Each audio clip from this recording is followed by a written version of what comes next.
Anuj tides வழங்கும் வா தமிழா வா. இணைந்து வழங்குவோர் மான்ட்ரா எலக்ட்ரிக் சூப்பர் ஆட்டோ.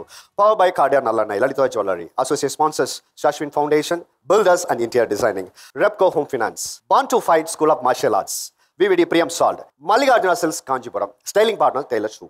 அதாவது இன்னைக்கு பெரும்பாலான மக்கள் தங்களை ஒரு ஸ்டாரா பார்க்கணும் தான் பெருசா ஆசைப்படுறாங்க. இந்த சத்தம் இல்லாம வாழ்ந்துட்டு போறங்கிற கதையெல்லாம் இப்ப இல்லை.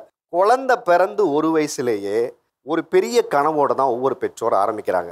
பிற்காலத்தில் பாகுபலி அளவுக்கு ஒரு பிரம்மாண்ட கனவாக வந்து நிற்கிது. இதில் டீனேஜ் வரைக்கும் ஆண் பெண் பாகுபாடு இல்லாமல் தான் எல்லா பெற்றோரும் குழந்தைகளை வளர்க்குறாங்க.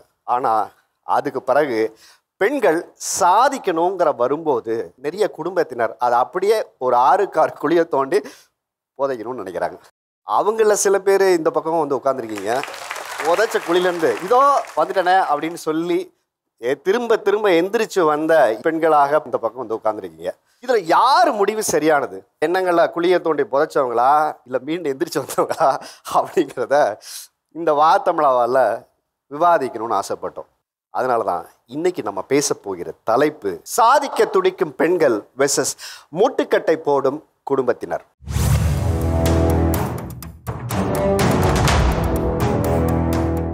உங்களுக்கு என்ன சாதிக்கணும்? உங்க லட்சியம் என்ன? என் பேர் வந்து Kalaivani Vaidyanathan from Pondicherry. Academics wise பார்த்தீங்கன்னா நான் எம்பிஏ படிச்சுட்டு இருக்கேன் இப்போ. பட் என்னோட பேஷன் பார்த்தீங்கன்னா ஐம் அ விஜே ஆர்டிஸ்ட் கூட, ப்ளஸ் மாடலிங்கும் பண்ணிட்டு இருக்கேன். ஸோ ஒரு சின்ன பிஸ்னஸ், ஒரு ஸ்டார்ட் அப் ஐடியாவும் இருக்கு, பியூட்டிலெஸ்ட் ஆர்கானிக்ஸ்ன்னு சொல்லிட்டு. இவ்வளோ சொன்னேன்ல, இதில் என் ஃபேமிலியிலேருந்து 100% சப்போர்ட் பார்த்தீங்கன்னா என்னோட அகாடமிக்ஸ்க்கு மட்டும்தான். நெகட்டிவ் சப்போர்ட் எதுக்குன்னா என்னோட மிச்சம் நான் சொன்ன எல்லா பேஷனுக்கும். எந்த செகண்ட்ல நான் என்னோட பேஷனை தேடி ஓட ஆரம்பிச்சனோ அந்த செகண்ட்ல இருந்து என் வீட்டில் வந்து எனக்கு தடைக்கல்லா போட ஆரம்பிச்சிட்டாங்க. அதுல யார் வந்திருக்காங்க? இங்க வந்து என்னோட அத்தை வந்திருக்காங்க. அத்தை வந்திருக்காங்க. ஓகே. நானா இப்போ நிறைய பேருக்கு தெரியும், ஓ இவ மாடல், என்னோட ப்ரொஃபைல் வந்து அவ்வளோ ஆப்பர்ச்சுனிட்டிஸ் எனக்கு வருது. ஸோ நான் வந்து I do all kind of ஷூட்ஸ்னா ட்ரெடிஷ்னல் மட்டுமே கிடையாது, போல்ட் ஷூட்ஸ் எல்லாமே பண்ணுறேன். ஸோ அதில் பார்த்தீங்கன்னா பல எக்ஸ்போஸ்லாம் இருக்கும். ஸோ கொஞ்சம் கிளீவேஜ் காமிக்கிற மாதிரியோ இல்லை வந்து டம்மி ரிவீல் பண்ணுற மாதிரியோ அந்த மாதிரிலாம் இருக்கும். அவங்க வந்து எனக்கு பிடிக்கல நீ விட்டுன்னு சொன்னால் கூட ஓகே, எவனோ ஒருத்த பார்க்குறா, எவ்வளோ ஒரு ஆண்டி பார்க்குறாங்கிறதுக்காக நான் எப்படி என்னோட கரியரை ஸ்டாப் பண்ண முடியும்? எனக்கு வந்து நியூஸ் ரீடர் ஆகணும். சொந்த ஊர் தேனி. சின்ன வயசுலேருந்தே டிவியில் ஸ்க்ரால் ஆகிட்டு இருக்கும்போது வாசிச்சுட்டே இருப்பேன், கண்டுக்க மாட்டாங்க. ஸோ எனக்கு அது போகணும்னு ஆசை வந்தப்போ சொன்னப்பவும் விடவே மாட்டேன்ட்டாங்க. ஸோ நிறைய கிண்டல் பண்ணாங்க, உன்னால் முடியாதுன்னு சொன்னாங்க. எல்லாமே ஃபேஸ் பண்ணி வந்தாச்சு. பட் இன்னும் என்னால் சேட்டலைட் போக முடியல, நான் ட்ரை பண்ணிட்டு இருக்கேன். உங்களுக்கு நியூஸ் ரீடர் அப்படிங்கிறது வந்து ஒரு டீச்சர் ரோல் மாதிரி தானே, உட்காந்து வாசிக்கிறது தானே, அதையே வேணாம்னு சொல்கிறாங்க? மீடியா ஃபீல்ட், நான் இங்கே தனியாக இருக்கேன், வேண்டாம் பொண்ணு ஃபேமிலி எல்லாம் இங்கே இருக்கும்போது நீயே அங்கே தனியாக இருக்கணும், போதும் ஸ்டாப் பண்ணிட்டு இங்கே வந்துரு அப்படின்னு. இதை செய்தியாக சொல்லணும்னா எப்படி சொல்லுவீங்க? அம்மா நிற்கிறாங்களா, நான் நிற்கட்டுமா அம்மா மறைச்சு? வணக்கம், நான் தேவகி. எனக்கு செய்தி வாசிப்பாளராக வேண்டும் என்று ஆசை. ஆனால் என்னுடைய ஆசைக்கு என் வீட்டார் தடை விதித்த காரணத்தால் நிறைய போராட்டங்கள், அதையெல்லாம் தாண்டி இன்று இங்கே இருக்கிறேன். ஒரு ஆடிஷன் நினச்சிக்கோங்க. இப்போ நான் தான் உங்களை செலக்ட் பண்ண போகிறேன். நீங்கள் ஒழுங்காக பேசுனீங்கன்னா உங்களை வேலைக்கு எடுக்க போகிறேன். வணக்கம், நான் தேவகி. எனக்கு செய்தி வாசிப்பாளர் ஆக வேண்டும் என்று ஆசை. ஆனால் அதற்கு என் வீட்டார் முட்டுக்கட்டை போட்டுவிட்டனர். இருந்தாலும் இந்த தருணத்தில் வா தமிழா வா நிகழ்ச்சி மூலமாக வாய்ப்பளித்ததற்கு நன்றி. சரி, வாய்ப்பு நான் என்ன உங்களுக்கு சொல்கிறேன்னா, வாய்ப்பு எப்போ வரும் எப்படி வரும்னு யாருக்குமே தெரியாது. வரும்போது அதை சரியாக பயன்படுத்திக்கணும். ஏன்னா இந்த நிகழ்ச்சி விட்டு கிளம்பி போகிறதுக்கு முன்னாடி உங்கள் அம்மாவுக்கு உங்ககிட்ட என்ன திறமை இருக்குங்கிறத அவங்க நேரடியாக பார்க்கணும்ல. நீங்கள் வெறும் ஆசைப்பட்டுக்கிட்டே இருக்கீங்க, இந்த பிள்ளை சொன்னால் கேட்க மாட்டேங்குது அப்படின்னு நினச்சி போடுறதில்ல. உங்களுக்கு திறமை இருக்குன்னா அவங்க ஒரு இடத்துல நம்ம சொல்லலாம். நீங்கள் அடைய விரும்புகிற லட்சியம் என்ன? நான் ஒரு பைக்கர். சூப்பர். என்னோட பேரை கூகுளில் தட்டினா பைக்கர் வித்யான்னு வரணும். என்னோட பேரில் ஒரு ரெக்கார்டு இருக்கணும். அந்த ரெக்கார்டை நானே பிரேக் பண்ணிருக்கணும். என்ன பைக் வச்சுருக்கீங்க? நான் டியூக் 390 சார். உங்களுக்கு என்ன மாதிரி பைக் வாங்கணும்னு ஆசை? இப்போது நான் லடாக் போயிட்டு வந்ததுனால எனக்கு ஆஃப் ரோடிங் ரொம்ப பிடிச்சிருக்கு சார். ஸோ பெரிய ஆஃப் ரோடிங் பைக் வாங்கணும்னு ஆசை. 10 to 12 lakhs வரும். உங்களுக்கு கல்யாணம் ஆயிடுச்சா? இப்போ கல்யாணம் ஆயிடுச்சு சார். 1 year ஆகுது. அவர் ஐடி எம்ப்ளாயி, அவர் biker. But he supports me biking. இப்போ என்னோட ஜாப் கூட ஸ்ட்ரெஸ்ஃபுல்லாக இருந்ததுன்னா ஜாப் ரிசைன் பண்ணிவிடு, கோ ஃபார் அ ரைட் அப்படின்றவாரு. ஸோ நான் லாஸ்ட் இயர் தான் ஒரு ரெக்கார்ட் பண்ணேன். Okay. Being the first women rider to travel from Dhanushkodi, world's highest road in the அது உமிங்லான்னு லடாக்ல இருக்கு. ஸோ தனுஷ்கோடி வந்து லாஸ்ட் ரோட் ஆஃப் இந்தியான்னு சொல்லுவாங்க. ஸோ இங்கேருந்து அங்கே இட்ஸ் அரௌண்ட் 5000 kilometers. ஒரு 25 days பவர் பேக்ட் ரைடாக போயிட்டு வந்தேன். தேங்க்யூ. ஆனால் இந்த விஷயம் வந்து நான் கல்யாணத்துக்கு முன்னாடி என்னால் யோசிச்சு கூட பார்த்துருக்க முடியாது சார். நான் ஒரு பொண்ணுன்னு தெரிஞ்சாலே நிறைய பேர் வந்து அப்ரோச் பண்ணுவாங்க. இன்ஸ்டாகிராம்லேயே எத்தனையோ அப்ரோச்சஸ் வருது. அதெல்லாம் நான் ஃபேஸ் பண்ணிட்டு தான் இருக்கணும். ஆனால் எனக்கு குடும்பத்திலேயே இவ்வளோ கஷ்டங்கள் இருக்கிறப்போ எனக்கு அதை ஃபேஸ் பண்ணுறதுக்கு ஒரு கான்ஃபிடென்ஸ் லூஸ் பண்ணுறேன். ஃபேமிலி சைடு எனக்கு சப்போர்ட் இருந்ததுன்னா எனக்கு பிரச்சனையே இல்லை. எவன் வேணா வாங்கடா நான் பார்த்துக்கிறேன்றேன். என் பேர் ஸ்வஸ்டிகா, மதுரையிலேருந்து வந்திருக்கேன். மதுரைக்கார பொண்ணா நீங்க? சொல்லுங்க. அகாடமிக் வைஸ் பார்த்தீங்கன்னா நான் இன்ஜினியரிங் முடிச்சிருக்கேன் அண்ட் மேக்கப் ஆர்டிஸ்ட் கோர்ஸும் முடிச்சிருக்கேன். என்னோட ஃபோக்கஸ் என்ன அப்படின்னா மீடியா அப்படின்றது தான். மீடியா அப்படின்றது எனக்கு இப்போ 1 or 2 yearsல வந்தது கிடையாது.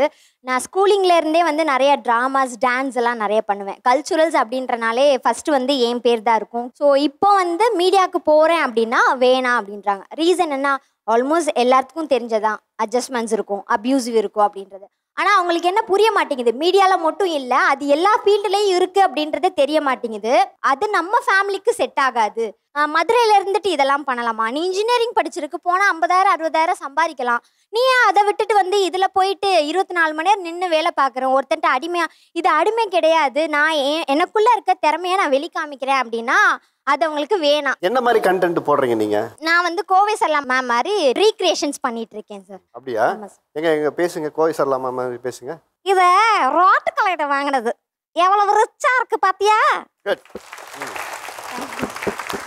நீங்க என்ன சாதிக்கணும்னு நினைக்கிறீங்க? உங்களோட லட்சியம் என்ன? ரொம்ப கஷ்டப்படுற ஃபேமிலி, எங்களுக்கு சப்போர்ட்டிவ்னு யாருமே கிடையாது. என் அம்மா அப்பா மட்டும்தான், 3 பொண்ணுங்க, இவ்வளவுதான் லைஃப். நல்ல அதிகாரத்துல இருக்கணும், நல்ல அதிகாரத்துல இருக்கணும்னு என்கிட்ட சின்ன வயசுல இருந்து சொல்லி சொல்லி வளர்த்தாங்க. அந்த அதிகாரம் எனக்கு ஐஏஎஸ் ஆகணும் அப்படின்ற ஒரு மிகப்பெரிய லட்சியம் என் மனசுக்குள்ளார வந்தது. நர்சிங் போகணும்னு அம்மாவுக்கு ஆசை. நர்சிங் மட்டும் இல்ல சார், டாக்டர் போனாங்கன்னா ஹர்னி ஒரு டாக்டர் ஆயிடு, போலீஸ் போனாங்கன்னா நீ ஒரு போலீஸ் ஆயிடு, என்னெல்லாம் பாக்குறாங்களோ அது எல்லாமே நான் ஆகணும். அவங்க எல்லா கனவாகவுமே நான் ஆகணும். ஒரு பொண்ணு, பட் அவங்களோட 10 கனவுமே இந்த ஒரே பொண்ணு நிறைவேற்றணும் அப்படின்னு நினைக்கக்கூடிய ஒரு ஆள் எங்க அம்மா. அப்படி இருக்கிறப்போ நர்சிங் வந்து ஓகே, அவங்களுக்கு நர்சிங் ஆகணும்னு ஆசை, கிடைக்கல. அவங்களுக்காக எக்ஸாம் எழுதினேன், ஒரு 6 மார்க்ல போயிடுச்சு. பிசியோதெரப்பி 4.5 years கோர்ஸ், அதை எடுத்துருவோம். பிசியோதெரப்பில என்ன ஆகணும்? அங்கேயும் எனக்கு முட்டுக்கட்டை என்னன்னா, பேஷண்ட் வர போறாங்க, நான் தெரபிஸ்ட், அவங்களோட கை காலை நான் மூவ்மெண்ட் பண்ணணும்.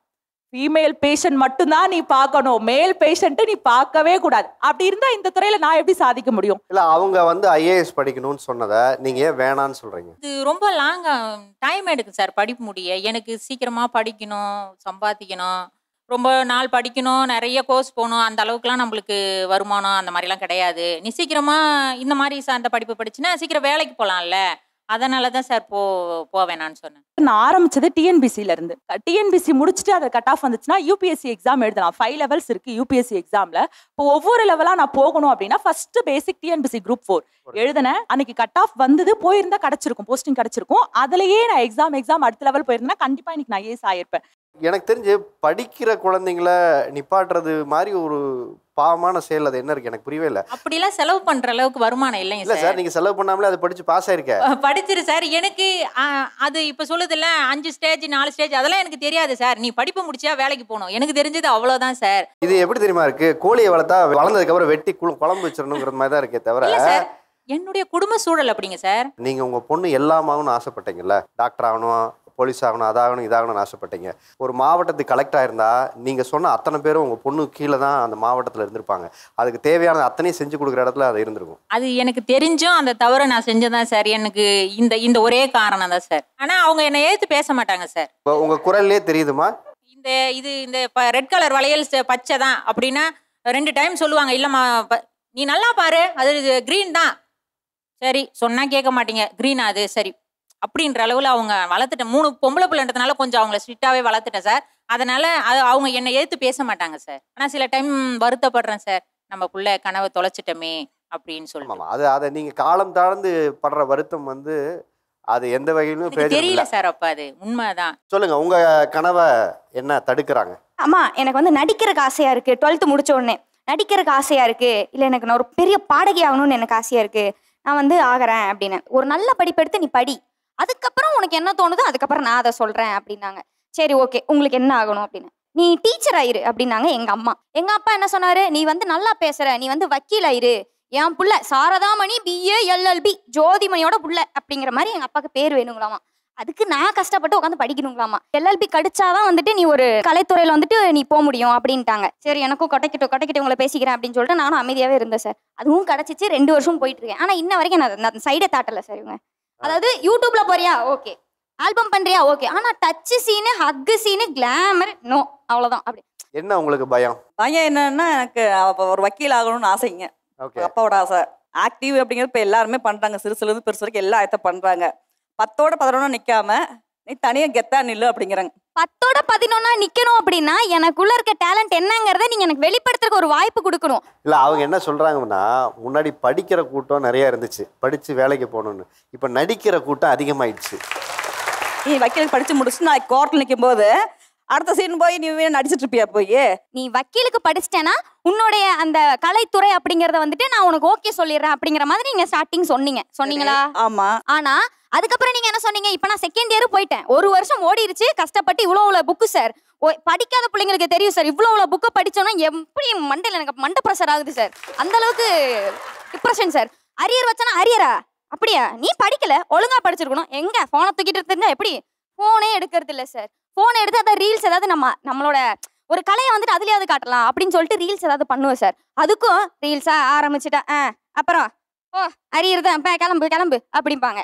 ஆனா சாதிக்கணும்னு சொல்றாங்க, படிப்புல சாதிக்கணுங்கிறாங்க. இவங்க வாய்ப்பு கொடுக்குறேன்னு சொல்லி தானே சார் இது சொன்னாங்க. ஆக்சுவலா இது ஒரு அக்ரிமெண்ட் தானே சார். இவங்க எப்படி சார் அதுக்கு தடை போடலாம்? சொல்லுங்க சார், கேளுங்க சார். லாயருக்கு வாதாட என்ன நியமிச்சிருக்காங்க இப்போ. ஆமா சொல்லுங்க, வாய்தா வாங்காம பதில் சொல்லுங்க. வக்கீலா இருந்தா மெயினா நீ வக்கீல் முடிச்சுட்டு நீ என்ன வேணா பண்ணிக்கோ. ஏம்மா நான் வக்கீல் முடிக்கிறதுக்குள்ள எனக்கு 25-26 வயசு ஆயிடுமா? அதான் அக்ரிமெண்ட். அண்ணா இங்க பாருங்க, அப்பா வந்து சாரதாமணி BA LLB ஆகணும்னாங்க. முடிக்காம BA LLB எப்படிமா போட்டுக்குவ?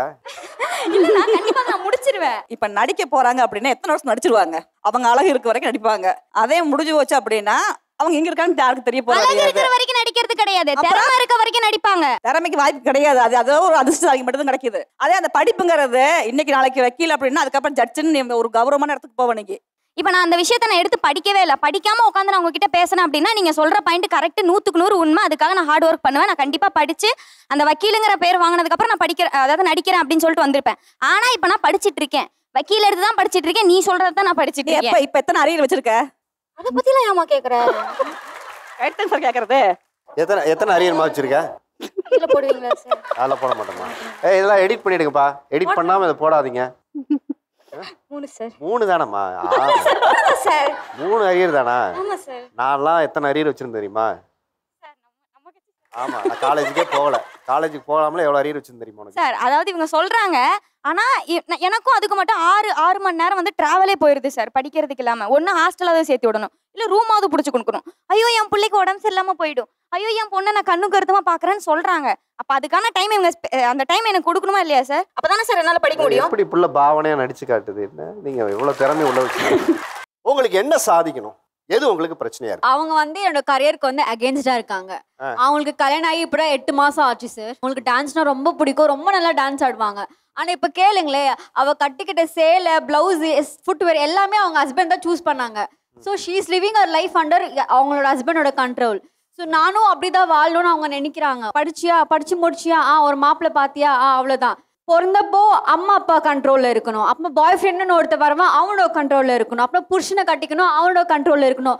ஒரு பொண்ணோட லைஃப் அவ்வளவுதானா சார்? சாகுற வரைக்கும் மண்ணில் போற வரைக்கும் வந்து நீ எவனாச்சும் கண்ட்ரோல்ல இருக்கணும். என்ன லைஃப்? ஸோ அவளோட லைஃபும் அந்த லைஃப் தான் சார். சாகிற வரைக்கும் நாங்க ஆம்பளைங்க கண்ட்ரோல்ல தான் இருக்கணுமா? எங்க கண்ட்ரோல் நாங்க இருக்க கூடாதா? Is a modeller sir. அவ ஃபியூச்சருக்கு வந்துட்டு இம்பாக்ட் ஆகக்கூடாது. இப்போ ரிலேஷன்ஷிப் கூட அவளுக்கு இம்பாக்ட் ஆச்சு, அவள் கரியர், அது அவளுக்கே தெரியும். இதே ஒரு ரீசன்னால அவ ரொம்ப அவளுக்கே தெரியும். ஒரு மாடலை வந்து யாரும் மேரேஜ் பண்ணிக்க மாட்டாங்க சார். கொஞ்சம் எக்ஸ்போஸ் பண்ணா வந்து யாரும் மேரேஜ் பண்ணிக்க, அவங்களுக்கு என்னன்னா அவங்க ஃபியூச்சர் பத்தி யோசிக்கிறாங்க சார். ஃபியூச்சர் எங்க இருக்கு? அவ கல்யாணம் பண்ணிட்டா நானும் கல்யாணம் பண்ணிக்கணுமா? இப்ப பாருங்க, அவ லைஃப் வந்து she is living her life under somebody's control sir. 8 மாசம் தான் ஆகுது. எல்லாமே அவங்க புருஷன் தான் சூஸ் பண்றான். அவரோட ட்ரீமே இல்ல, அவ ட்ரீமே பொதிச்சுட்டு தான் இங்க வந்திருக்கா. அவ எனக்கு அட்வைஸ் பண்றான், இதெல்லாம் வேண்டாம், உன் ஃபியூச்சர், உன்னோட ஒரு பையன் அக்செப்ட் பண்ணணும், உன்னோட பையன் அக்செப்ட் பண்ணணும், உனக்கு நீ கல்யாணம் பண்ணிக்கோ, அந்த மாதிரி. வெளியோ இப்போ அவ போஸ்ட் போட்டா கூட இப்போ என்ன பேசுவாங்க, சொசைட்டி என்ன பேசும், பக்கத்து வீட்டு எதிர் வீட்டு ஆண்டி, மேல் வீட்டு ஆண்டி, கீழ் வீட்டு ஆண்டின்னு எல்லாமே சொசைட்டி தான்.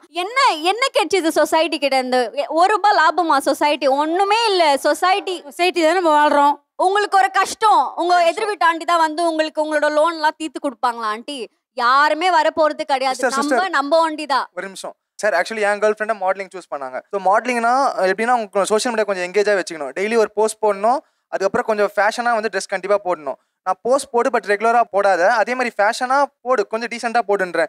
ஏன்னா இப்போ இந்த ரீசெண்ட் டேஸில் பார்த்தீங்கன்னா ஏஐ பயங்கரமாக டெவலப் ஆயிருக்கு. ஸோ இதனால வந்து உங்களுக்கு ஏதாவது தப்பாயிடுமோன்னு தான் இங்க இருக்கிறவங்க எல்லாரும் பயப்படுறாங்க. எல்லாரும் சொல்றீங்க ஒரே நிமிஷம் பேசி முடிக்கல. இங்க இருக்கிறவங்க வந்து எல்லாரும் வந்து எல்லா விஷயமும் தப்பா ஆகும் நீங்க எதிர்பார்க்காதீங்க. இங்க இருக்கிற பேரண்ட்ஸ் பேசும்போது நீங்க சொல்றீங்க எல்லாம் உங்களுக்கு தடையா நிக்கிறாங்க அப்படின்றீங்க. அவங்க உங்க தடையா நிக்கல, உங்களுக்கு எந்த ப்ராப்ளமும் வரக்கூடாது அவங்க தடை பண்றாங்க. என்ன ப்ராப்ளம் நீங்க பேசுறீங்க? எங்கெங்க ப்ராப்ளம் வராம இருக்கு?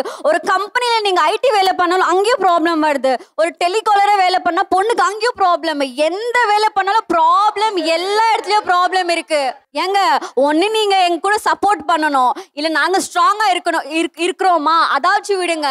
நாங்க எல்லாம் வந்து சொசைட்டி 4 பேரை பாக்குறோம்னு சொல்றீங்கல்ல, அந்த 4 பேரை தூக்கி போடுங்க, சொசைட்டியை தூக்கி போடுங்க. இங்க பாருங்க, ஈவன் நான் வந்து அதே மாதிரி தான் இருக்கிறேன். எந்த சொசைட்டியோ யாருமோ நம்மளுக்கு சாப்பாடு போட்டு போறது இல்ல. இப்ப எனக்கு ஏதாவது ஆச்சுன்னா யார் வந்து என் கூட நிப்பாங்க? அந்த ஃப்ரெண்ட் வந்து நிப்பானா? அந்த ஃப்ரெண்ட் வந்து பொண்ணு பத்தி பேசினா இருப்பீங்களா? பொண்ணு தான் வந்து நிப்பா, சரியா? அதே மாதிரி உங்களுக்கு ஏதாவது ப்ராப்ளம்னா உங்க அம்மா மட்டும் தான் வந்து நிக்கணும். உங்க ஃப்ரெண்ட் வந்து நிக்க மாட்டா. அவன் வந்து என்ன சொல்லுவான், முதல்ல கன்சர்னா பேசிட்டு பின்னாடி போய் இன்னும் 4 பேர்கிட்ட அவன் பேசிட்டு போவான். அதுதான் சொசைட்டி, சரிங்களா? எங்க பொண்ணுக்காக மட்டும்தான், எங்க பிள்ளைங்களுக்காக மட்டும்தான் நாங்க கேட்கிறோமே தவிர 4 பேர் எவன் பதில் சொன்னா எவன் வரப்போறான்? நீங்க மட்டும்தான் எங்களுக்கு வேணும். அவங்களுடைய எமோஷன்ஸை நீங்க ஒரு இடத்துல அட்வான்டேஜா எடுத்துக்கிறீங்களாங்கிறது அவங்களுடைய ஒரு கவலையா இருக்குன்னு நான் பாக்குறேன். எந்த விஷயத்துல எங்களோட கனவை தடை போடுறாங்களோ அங்கதான் நாங்க கொஸ்டின் பண்றோம். ஸோ எவல்யூஷன்ன்றது நடந்துகிட்டே இருக்கும். இது ஒரு டைப் ஆஃப் எவல்யூஷன். இந்த ஜென்ரேஷன் இப்படி உருமாறிட்டு வருது. ஸோ இந்த ஜென்ரேஷனோட மைண்ட் செட்டே எங்களுக்காக நாங்க வாழ்றோமே, எங்க கனவுக்காக நாங்க ஓடுறோம். ஸோ இது எதுக்கு நீங்க தடைக்கல்லா இருக்கீங்க? பொதுவா என்ன சொல்றேன்னா, ஆக்சுவலா இந்த மாடலிங் பண்ணக்கூடாதெல்லாம் பேரண்ட்ஸ் சொல்ல. மாடலிங் ஷோனாலே ஈவினிங் 6 மணிக்கு போனா 12 மணி ஆகுது வீட்டுக்கு வரதுக்கு. அதுக்கப்புறம் ஒரு சக்சஸ் பார்ட்டின்னு சொல்லிட்டு நைட் ஃபுல்லா வரவே மாட்டேங்கிறாங்க. அப்ப வீட்டுல பயந்துன்னு தானே இருப்பாங்க. நிச்சயமா இது மாடலிங் மட்டும் பண்ணல, ஐம் ஆல்சோ விஜே. ஒரு ஷோ பண்றோம்னா ஷோவோட ஸ்டார்ட் டு எண்ட் வரைக்கும் நம்ம இருக்கணும். ஸோ கண்டிப்பா லேட் நைட் ஆயிடும் சார். பிளஸ் நான் வந்து ஒரு இடத்துக்கு போறேன்னா இந்த இடத்துக்கு தான் போறோமா, வர லேட்டா தான் ஆகும், நான் தெளிவா நான் சொல்லிட்டு தான் போவேன். ஸோ நான் ஒரு விஜேவா இருக்கக்குள்ள ஷோ நடந்துட்டு இருக்குள்ள டைம் ஆகும்னு அவ்வளோ கால் வரும் சார் வீட்டுல இருந்து. எப்படி சார் ஷோ முடியாம போக முடியும்? இவளாலேயே எங்க அண்ணா அன்னைக்குலாம் உடம்பே முடியாம போயிருது. ரொம்ப இப்போ பிபி சுகர்லாம் ரொம்ப அதிகமாயிடுச்சு. இவங்கள விட்டா முடி கொட்டுறதுக்கும் நான் தான் ரீசன், மூட்டு வலிக்கும் நான் தான் ரீசன் சொல்றாங்க. இவங்க தான் சார் மூட்டு வலி. வாசல்லே நின்று பார்த்துனே இருந்தா மூட்டு வலி வராம என்ன சார் பண்ணணும்? நீங்க சொல்லுங்க சார். ஒரு விஜேவா இருக்கேன் சார். அந்த ஈவெண்ட் வந்து ஒரு சக்சஸ்ஃபுல்லா முடியுது. ஸோ அதுக்கான சக்சஸ் பார்ட்டி வைக்கக்குள்ள நான் அங்க இல்லைன்னா எனக்கு அடுத்த ஆப்பர்ச்சுனிட்டி கிடைக்குமா? திறமைக்கு வாய்ப்பு கொடுத்தா போதும். நீ அந்த சக்சஸ் பார்ட்டி அட்டன் பண்ணி தான் வாய்ப்புன்னு அவசியம் இல்லையே சார். அவங்க சொல்றது கரெக்ட் சார். இப்போ எங்க வீட்டுல 2 பெண் குழந்தை. என் அக்கா வந்து கொஞ்சம் பயந்த சுபாவம். ஸோ அவ வந்து இப்போ டாக்டர் படிச்சு அவ ஒரு ஃபேமிலி செட்டப்ல இருக்கா. பட் நான் அப்படி இல்லை. நான் சின்ன வயசுல இருந்தே ரொம்ப போல்டாவும் பிரேவாவும் இருப்பேன். எனக்காக ஸ்டாண்ட் பண்ணிக்கிற தைரியம் எனக்கு இருக்கு. அதனாலதான் நான் இதை தைரியமா நான் இந்த ஃபீல்டை நான் எடுத்தேன். அப்படி எடுத்தா என்ன தெரியுமா, சின்னதா சொல்லிடுறாங்க, என்ன ஆம்பளை மாதிரி எல்லாமே பண்றேன். அவங்க மட்டும் இல்ல, எங்களோட சொந்தக்காரங்கள்ல இருந்து நெய்பர்ஹுட்ல இருந்து இன்னும் பொண்ணு ஆம்பளை மாதிரி வெளியே போகுது வருது இப்படி இருக்கு. அப்போ ஒரு பொண்ணு பிரேவா போல்டா இருந்தா அவளுக்கு வைக்கிற ஒரு பட்டம் இது. அப்ப இந்த இடத்துல நாங்க ஃபெமினிசம் பேச வேண்டிய கட்டாயத்துக்கு நாங்க உள்படுறோம். ஆம்பளை மேல என்ன தெரியுமாங்க சார் பண்றாங்க, நான் போல்டுன்னு சொல்லியே ப்ராப்ளத்தை நான் சால்வ் பண்றேன்னு எல்லாத்தையும் இப்ப சண்டைக்கு போனா அதுவே ஒரு பெரிய ப்ராப்ளமா வந்துடாதா சார்? பயமா இருக்கு. யார்ட்டுமே நீங்க என்ன கேட்கறது, நீ என்ன பண்ண, நானே என்ன சேஃப் கார்ட் பண்ணிக்கிறேன்ட்டு அதுவே ப்ராப்ளமா கிரியேட் பண்ணிக்கிறாங்கன்றேன். ஒரு பொண்ணு வளர்ந்துட்டு வராங்க அப்படின்னா அந்த பொண்ணை எப்படி அடக்கலாம்னா அவளோட கேரக்டர் அசாசினேட் பண்ணி தான் அடக்குறாங்க. அப்படி என் காது பட யாராவது பேசக்குள்ள நான் போய் டைரக்டா கேட்பேன். ஆனா இவங்க என்ன தெரியுமா எக்ஸ்பெக்ட் பண்றாங்க, நீ ஏமா பேசுறமா பொண்ணுமா அப்படிலாம் பேசக்கூடாது. அப்படிலாம் இல்ல, என் கேரக்டர் அசாசினேட் பண்ணி பேசக்குள்ள எனக்காக நான் நிக்கலன்னா எனக்காக வேற யாரு சார் நிப்பா? நீங்க மத்தவங்க சர்டிபிகேட் கொடுக்கணும்னு எக்ஸ்பெக்ட் பண்ணாதீங்க. நீங்களே நம்பலனா வேற யாருங்களை நம்புவா? அதே 12 மணிக்கு 1 மணிக்கு 2 மணிக்கு வருது அந்த பிள்ளை அப்படின்னா ஏதோ ஒண்ணு ஆயிடுச்சு சார். ஆகல, நல்லா இருக்கிறீங்க, ஓகே. நல்லா ஆகாம ஏதோ ஒன்று ஆன பிறகு யார் சார் வருவாங்க? எங்க போய் சார் முட்டிக்கிறது? ஒரு பொம்பளை பிள்ளைய வச்சு எங்க போய் முட்டிக்கிறது? இன்னைக்கு எவ்வளோ நியூஸை நம்ம கேட்குறோம், எவ்வளோ கஷ்டப்படுறோம் சார். ஒவ்வொருத்தரும் அந்த நியூஸை கேட்கும் போதே அவ்வளோ வேதனையா இருக்கு. இப்ப கூட பாருங்க, அவ்வளோ வேதனையா இருக்கு. அப்ப நாளைக்கு அந்த பிள்ளை ஒத்த பிள்ளையா நம்ம வச்சிருக்கும் போது ஒரு பிள்ளைக்கு ஏதாவதுன்னா யார் எங்க போய் முட்டிக்க சொல்றீங்க? அந்த பிள்ளைங்களுக்கு சொன்னா புரியுதா சார்? ஏதாவது நைட் டியூட்டி தான் போவேன், நைட்டு தான் வருவேன், நைட்டு தான் எல்லா பார்ட்டியும் கொண்டாடுவேன்னா என்ன சார் அர்த்தம்? என்ன உங்கள் உலகம் அப்படியே மாறிடுச்சா? அப்போ பிறந்தவங்களும் அம்மா அப்பான்னு தான் கூப்பிட்றோம், இப்போ பிறந்தவங்களும் அம்மா அப்பான்னு தானே கூப்பிட்றோம். அம்மா அப்பா எதுவுமே மாறிடாதுல்ல. அப்போ இப்போ மட்டும் உங்களுக்கு என்ன? ஏன் அது காலையில இருந்தா செஞ்சா என்ன உங்க பார்ட்டியை? ஏன் நைட்டு தான் செய்யணுமா? சரி, காலையில சேஃப் கிடையாது, நைட்டு சேஃப் கிடையாது, எதுவும் கிடையாது. ஏதோ ஒன்று ஆயிடுச்சுன்னா நான் எங்கே போய் நிற்பேன்? யார் வந்து கொடுப்பா எனக்கு? போனது திரும்பி வருமா? அதுக்கு முதல்ல பதில் சொல்லுங்க. எந்த ஒரு பிள்ளையாவது நான் வந்துடுவேன், நான் பண்ணிடுவேன், நான் செஞ்சிருவேன், எல்லாம் செஞ்சிருவீங்க. ஏதோ ஒன்று ஆச்சுன்னா என்ன செய்யறது? அதுக்கு முதல்ல யாருக்காவது பதில் சொல்லுங்க. அவ்வளவு பயம் இருந்துச்சுன்னா அவங்களாச்சும் கூட கம்பெனிக்கு வந்திருக்கலாம்ல சார். உங்க பொண்ணு என்ன ஆகணும்னு ஆசைப்படுறாங்க? அவங்கள மாடலிங் தான் சார். அந்த மாடலிங் 10 மணி ஆகுது, 11 மணி ஆகுது. அதே 11 மணி ஆகும்போது நான் தான் கூட இருக்கிறேன். ஃப்ரெண்ட்ஸ் எல்லாம் சொல்லுவாங்க, பரவாயில்லையே உங்க பேரண்ட்ஸ் இவ்வளோ சப்போர்ட் பண்றாங்க. அந்த பெருமை எனக்கு வேண்டாம், என் புள்ள பாதுகாப்பா இருக்கணும்னு தான் நான் பண்றேன். நான் உங்க எல்லாருக்கிட்டையுமே ஒரு கேள்வி வைக்கிறேன். நாங்க பொண்ணா இருக்கிறதுனால மட்டும்தான் எங்க கனவுகளை அடக்குறீங்களா? இதுவே ஒரு பையனா இருந்தா அவன் என்ன வேணா பண்ணலாம்ல, அவன் கனவுக்காக ஓடலாம். சார் வீட்டில் எப்போ பார்த்தாலும் அண்ணனுக்கு தான் சார் சப்போர்ட் பண்ணிட்டே இருப்பாங்க. எனக்குன்னு ஒரு இதுவுமே நான் பண்ணதில்லை. இப்போ வீட்டில் ஒரு பையன்கிட்ட நான் பேசினா கூட நான் ஃபோன் கட் பண்ணிடுவேன், எனக்கு அவ்வளோ பயம். ஆனால் எங்கள் அண்ணா அவ்வளோ நேரம் ஃபோன் பேசுவான், அவ்வளோ நேரம் அலோவ் பண்ணுவாங்க. ஏன்னா அவன் ஒரு பையன், அவனோட பேஷன் வந்து டான்ஸ்னால அவங்க அலோவ் பண்ணுறாங்க, நைட் வரைக்கும் விடுறாங்க. இதே ஒரு பொண்ணுன்னா விட மாட்டாங்க. 6 மணி ஆனால் நீ வீட்டுக்கு வந்தே ஆகணும், வீட்டில் விளக்கு பற்ற வைக்கணும்னு சொல்லி என்னை வந்து இது பண்ணுவாங்க சார். நிறைய பேர் இங்கே பேசினவங்க எல்லாருமே ஆண் பிள்ளைகளுக்கு கொடுக்கக்கூடிய சுதந்திரம் ஒரு பக்கத்தில் கொஞ்சம் அதிகமாக இருக்குது. அவங்களையும் கேட்குறீங்க வரலன்னா, ஆனால் இவங்க அளவுக்கு அவங்கக்கிட்ட உங்களுக்கு அதிக பிடிவானம் இருக்குல்ல? ஏன் இப்போ பையன் டான்ஸ் ப்ரோக்ராம் பண்ணிட்டு இருக்காப்புல ஊட்டியில். அப்போ அங்கே போயிட்டு வரும்போது 9 மணி 10 மணி ஆகும். நான் ஒரு 8:30 மணிலேருந்து 10 மணிக்குள்ளே ஒரு 100 ஃபோன் அடிச்சிருவாங்க சார். பைக்கில் வந்துட்டுருக்கோம், உனக்கு என்ன பிரச்சனை, ஏன் ஃபோன் பண்ணுறேன், சீக்கிரம் வீட்டுக்கு வாங்கடா அப்படின்னு. அதே மாதிரி தாங்க சார் பொண்ணுங்களையும் நாங்கள் சீக்கிரம் வீட்டுக்கு வாங்க, 8:30 மணியா 9 மணியா அந்த டைமுக்கு நீங்கள் சொல்லிட்டு போங்க, ஏன் நீங்கள் லேட்டாக வர்றீங்க? நாளைக்கு ஒரு நல்லது கெட்டதுன்னு வரும்போது நம்மளுக்கு தான் பாதிக்கும். என்ன சொல்கிறீங்க? அந்த நல்லது கெட்டது பாதிப்புனா எதை வச்சு சொல்ல வரீங்க? எனக்கு நான் புரிஞ்சுக்கிறத கேட்குறேன். நாளைக்கு வந்து ஒரு பொண்ணு பக்கம் வராங்க சார். நாளைக்கு ஒழுங்காக இருந்தாங்கன்னா நம்ம 4 பேர் கூப்பிட்டு கல்யாணம் பண்ணி வைக்குவோம். அப்போ என்ன சொல்லுவாங்க? பரவாயில்ல அந்த பொண்ணுன்னு சொல்லுவாங்க. சரி, அந்த பொண்ணா நாளைக்கு அந்த பையன் கூட வந்து பைக்கில் இறங்குச்சுன்னா யாராச்சும் வீட்டுக்கு வருவாங்களா வர மாட்டாங்களா? இப்போ இவங்களை எனக்கு பிடிக்கல, நான் வேணும்னே இவங்களை பற்றி ஒன்று சொல்கிறேன், பக்கத்து வீட்டில் ஒரு 10 பேர்கிட்ட. ஆமாங்க சார். இல்லைங்களா? அப்போ நம்ம பொண்ணு அப்படி ஆயிடுவாங்களா? நம்ம பொண்ணு நம்மளுக்கு நம்பிக்கை இருக்குங்க சார். பக்கத்தில் இருக்கிறவங்க வந்து இல்லை, நான் என்ன சொல்கிறேன், பக்கத்தில் இருக்கிறவங்களும் ஊர் உலகம் என்ன சொல்லுன்னு நினச்சிக்கிட்டே ஒன்று பண்ணுறது இருக்குல்ல, அதுதான் அவங்களுடைய சுதந்திரத்துக்கு பெரிய இடைஞ்சலாகவே இருக்குன்னு சொல்லிட்டு இருக்காங்க. நீங்கள் என்ன சாதிக்கணும்னு நினைக்கிறீங்க? உங்களோட லட்சியம் என்ன? என்னோட லட்சியம் வந்து நான் வந்து சினி ஃபீல்ட் போகணுன்னு ரொம்ப ஆசை. காலேஜ் அகாடமிக்ஸ் பார்த்தீங்கன்னா நான் விஸ்காம் எடுக்கலான்ட்டு இருந்தேன். பட் என்னோட ஃபேமிலி சுச்சுவேஷன்னால நான் கம்ப்யூட்டர் சயின்ஸ் எடுத்து நான் இப்போ ஐடியில் ஒர்க் பண்ணிருக்கேன். பட் என்னோட ஐடி டீம்மேட்ஸ்லாம் சொன்னாங்க, உனக்கு நல்ல ஒரு ஃபோட்டோ ஃபேஸ் இருக்குது, நீ ஏன் மாடலிங் ட்ரை பண்ணக்கூடாதுன்னு. ஸோ 2 இயர்ஸ் முன்னாடி தான் நான் என் மாடலிங் கரியர் ஸ்டார்ட் பண்ணேன். ஸோ வீட்டுக்கு தெரியாமல் நான் வந்து வீக்கெண்ட்லாம் ஃபுல்லாக ஒர்க் பண்ணிவிட்டு சாட்டர்டே சண்டேஸ் மட்டும் போய் நான் மாடலிங் ஷூட் பண்ணுவேன். ஸோ வந்து நான் சோஷியல் மீடியாவில் அப்லோட் பண்ணக்கப்புறம் அது வீட்டுக்கு தெரிஞ்சு ப்ராப்ளம் ஆகி வீட்டில் நீ போகாத, அட்லீஸ்ட் ஒரு ஃபீவர் வந்தால் கூட கண்ணு பட்டுருச்சு நீ போகக்கூடாது அப்படின்னு சொல்லி ரொம்ப ரெஸ்ட்ரிக்ஷன் பண்ணாங்க. ஸோ அதுக்காக தான் சார் நான் இங்கே வந்திருக்கேன். ஓ, கண்ணு பட்டுருச்சுன்னு சொல்லிடுறாங்க. உடம்பு சரியில்லை, உடம்பு ஏதாவது எனக்கு ஷூட் போய் லிக்மெண்ட் இயர் ஆயிடுச்சு, என்னோட டிஷ்யூஸ் வந்து இதாகிடுச்சு. 4 months நான் பெட் ரெஸ்ட்லேயே இருந்தேன். ஸோ வீட்டில் வந்து நான் போய் சொல்லிட்டேன், இந்த மாதிரி நான் ஹாஸ்டலில் தான் விழுந்தேன். ஸோ ஷூட் போனால் அலோவ் பண்ண மாட்டாங்க. இந்த சோஷியல் மீடியாவில் நீங்கள் போட்டோன்னே யார் உங்கள் அம்மா கிட்ட கூப்பிட்டு சொன்னது? அவங்க சோஷியல் மீடியாவில் அக்சஸ் பண்ணுறாங்களா? இல்லை, அண்ணாவே சொல்லுவார். வீட்டில் வந்து அண்ணாக்கு ரொம்ப சப்போர்ட்டிவாக இருப்பாங்க. அவர் என்ன சொல்கிறாரோ அதுதான். இப்போ இங்கே இந்த ஷூட் வந்ததுக்குமே அவர் ஓகே சொன்னால் தான் இங்கே விடுறாங்க. பையனுக்கு கொடுக்குற சுதந்திரத்தை பெண்ணுக்கு கொடுக்க மாட்டேங்கிறாங்க சார். நேரங்காலத்துக்கு வீட்டுக்கு வரணுங்கிறத எல்லார் வீட்லேயும் எல்லாரையும் சொல்லி வளர்க்குறதான். ஆனால் எடுத்துக்கிற தொழில் சார்ந்து ஒரு நேரம் அப்படிங்கும்போது தொழில் சார்ந்த ஒரு பிரச்சனை இல்லைங்களா? காலையில் டீச்சருக்கு ஒரு வேலைக்கு போகிறாங்களா, காலைல 6 மணிக்கு வீட்டுக்கு வந்துடுவாங்க. போலீஸ் வேலைக்கு போனாங்கன்னா எத்தனை மணிக்கு வருவாங்கன்னு கேளுங்க. அவங்க சொல்ல முடியாது. அதே மாதிரி டாக்டர் வேலைக்கு போறீங்கன்னா அதுவும் சொல்ல முடியாது. அது எத்தனை மணி வரும்னு சொல்ல முடியாது, போலீஸ் சொல்ல முடியாது. என்னன்னு சொல்றேன்னா, நாங்க வயிற்றுல வந்து நெருப்பு எப்போ வருவாங்க என்ன ஆகும் அந்த பையன் தான் எங்களுக்கு தர, வேற ஒன்றும் இல்லை. ஒரு உதாரணம் சொல்றாங்க, கோழி வந்து குஞ்சு போடுச்சுன்னா அந்த அடைக்காக்கும் தெரியுமா, அது வந்து எல்லாமே வந்துச்சுன்னு வந்து அது உள்ள போய் வந்து என்னன்னா அந்த கோழிக்குன்னா அந்த தாய்க்குன்னா அந்த கோழிக்கு நம்ம எல்லா குஞ்சா உள்ள வந்துடுச்சு. அதே மாதிரி தான் பெற்றவங்களுக்கும். அவங்க என்ன நினச்சிக்கிறாங்க, எல்லா பஸ்ஸையும் நம்ம வந்து தடை செய்கிறாங்க. அது தடை கிடையாது. நீங்கள் உங்களுக்காக தான் நாங்கள் உங்களுக்காக தான் நாங்கள் எல்லாமே உருவாக்குறோம், எல்லாமே பண்ணுறோம். நீங்களே தப்பான எடுத்துனா அது எப்படி அது? நீங்க சொல்றது எல்லாமே கரெக்ட். எங்க கிட்ட இருக்கிற வரைக்கும் கரெக்ட். சொசைட்டி பெருசா இருக்கு, நாங்க பயப்படுறோம், எல்லாமே கரெக்ட். ஆனா நீங்க ஒருத்தவங்களை பார்த்து அட்மையர் ஆகுறீங்கல்ல, அப்பா இந்த மாதிரின்னு பாராட்டுறீங்களா? உங்க பொண்ணு அப்படி ஆகணும்னா அந்த சாக்ரிஃபைஸை நீங்க அனுபவிங்கல்ல. சொல்லுங்கம்மா, நீங்க என்ன சாதிக்கணும்னு நினைக்கிறீங்க? எனக்கு வந்து தமிழ் ரீதியா சாதிக்கணும்னு ஆசை சார். நான் மோட்டிவேஷனல் ஸ்பீக்கர் ஆகணும். அட் த சேம் டைம் என்னுடைய ப்ரொஃபஷன் வந்து நியூஸ் ரீடிங்ல தான் தொடங்கணும் அப்படின்றத என்னோட ஆசை. எனக்கு ஆப்பர்ச்சுனிட்டி கிடைச்சது. ரெஸ்யூம் ரெடி பண்ண போறேன்பான்னு சொன்னப்பவே வேண்டாமா, இதெல்லாம் நம்ம குடும்பத்துக்கு செட் ஆகாது. எனக்கு என்ன நியூஸ் ரீடிங்ல என்ன பிரச்சனை? நியூஸ் வாட்ச்னா நீ எத்தனை மணிக்கு போவேன்னு சொல்ல முடியும், எத்தனை வரேன்னு சொல்ல முடியும். நான் உன்னை பார்க்க முடியாது. அந்த காரணம் தான். ஏன்னா என்னோட பொண்ணு கண் எதிர்க்க இருக்கணும். ஸ்கூலுக்கு அமுச்சு விட்டீங்களா, வீட்லயே வச்சுக்கிட்டீங்களா?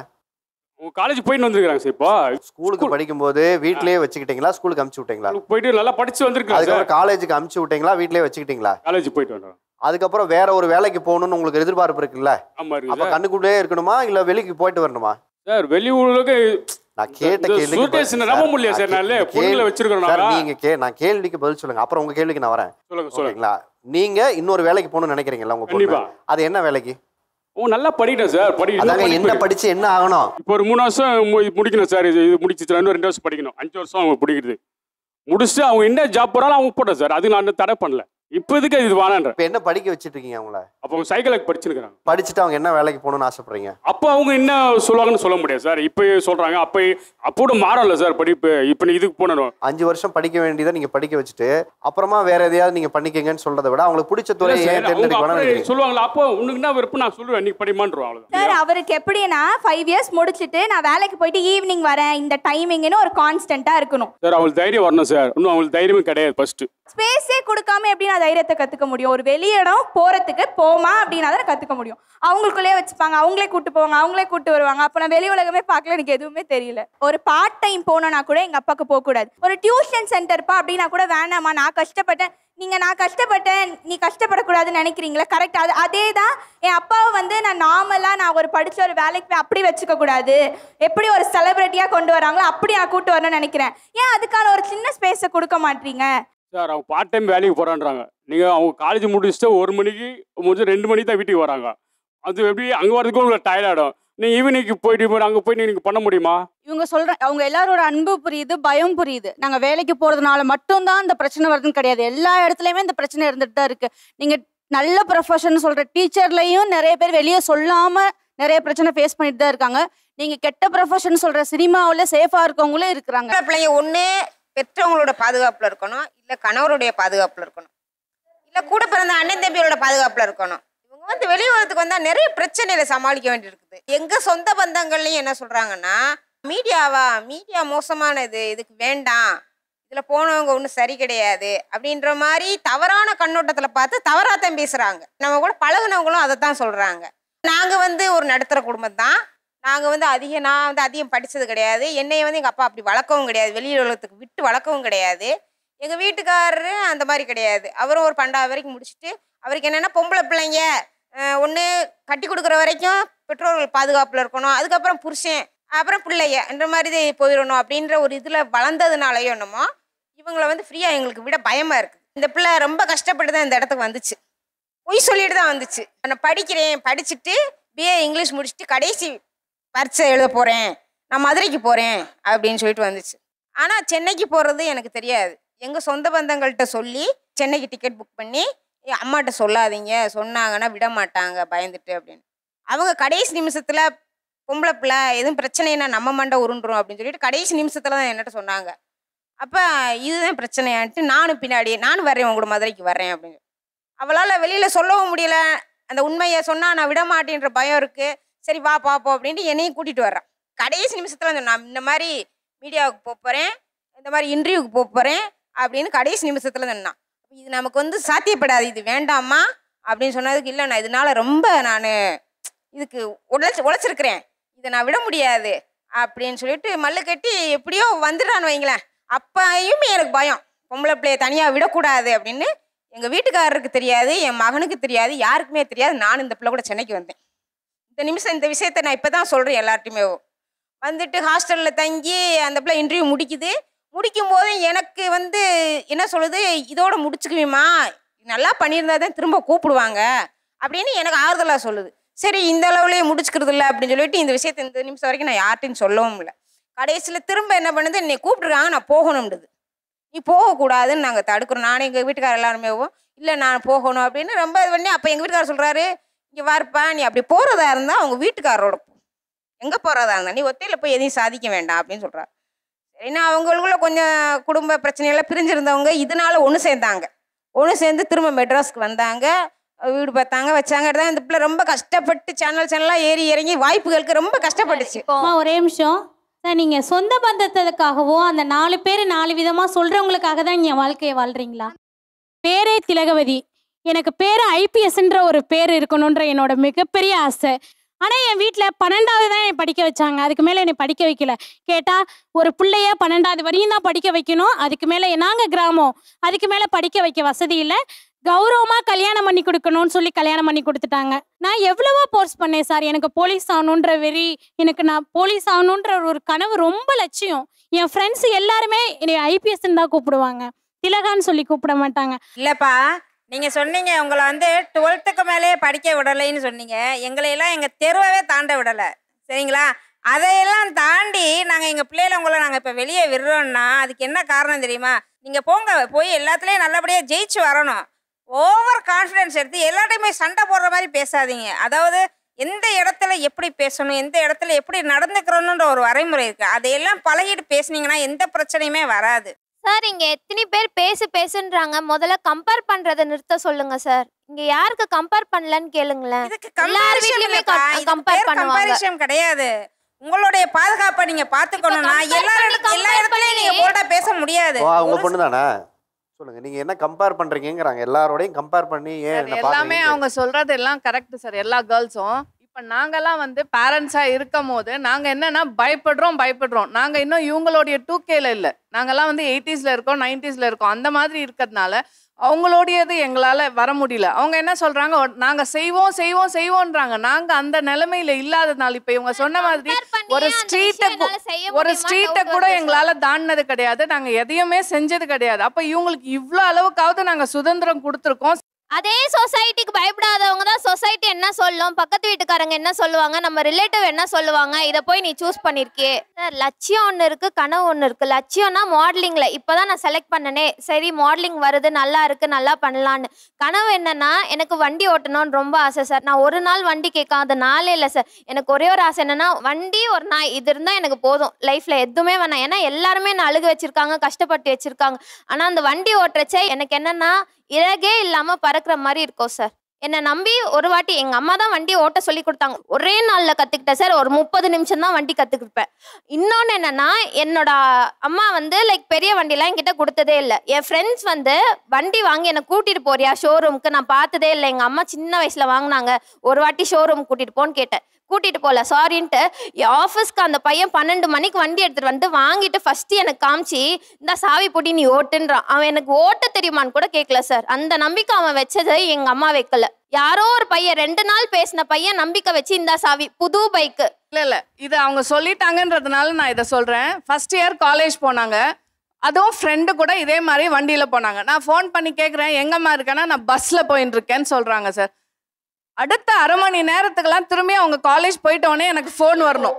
அதாவது அவர் ரீச் ஆகிட்டேன்ட்டு. அவங்க பிரின்சிபல் ஃபோன் பண்ணுறாங்க, இந்த மாதிரி ஆக்சிடென்ட் ஆகிட்டு காலேஜ்குள்ளே இருக்கிறாங்கன்ட்டு. எந்திரிக்க முடியல சார் பிள்ளையால. அவள் சொன்னாம்மா, நான் பஸ்ஸில் வந்தேன் தானே நீ சொன்னா? இல்லை, நான் வண்டியில் வந்தேன். ஒரே அடி தான், செம அடி. அன்னைக்கு விழுந்து அவளால் நிற்க முடியல. ஆனாலும் எனக்கு அந்த கோவத்தில் நான் ஃபஸ்ட்டு அடித்தேன். எந்திரிச்சு நிற்க முடியல, மண்டை போய் இரும்பு அந்த கம்பியில் இடிச்சிருக்கு. உடனே கூட்டிகிட்டு போய் குரோம்பேட்டை ஹாஸ்பிட்டலில் போயிட்டு நாங்கள் எல்லாமே எக்ஸ்ரே, கால் முதற்கொண்டு தலை முதற்கொண்டு எக்ஸ்ரே எடுக்கிறேன். நிற்க முடியல. 1 மாதம் படுத்த படுக்கையாக இருந்துச்சு. இவளை நம்பி நான் எங்க சார் வண்டி கொடுக்கறது? சார், சாவணும்னு இருந்தா தலைமையில கல்லு விழுந்தா கூட செத்துடலாம் சார். அதுக்கா சார் இவ்வளவு நாள் பெத்து வளர்த்து வச்சிருக்கோம் நாங்க. அம்மா பார்த்து செய்யுமாண்ணா.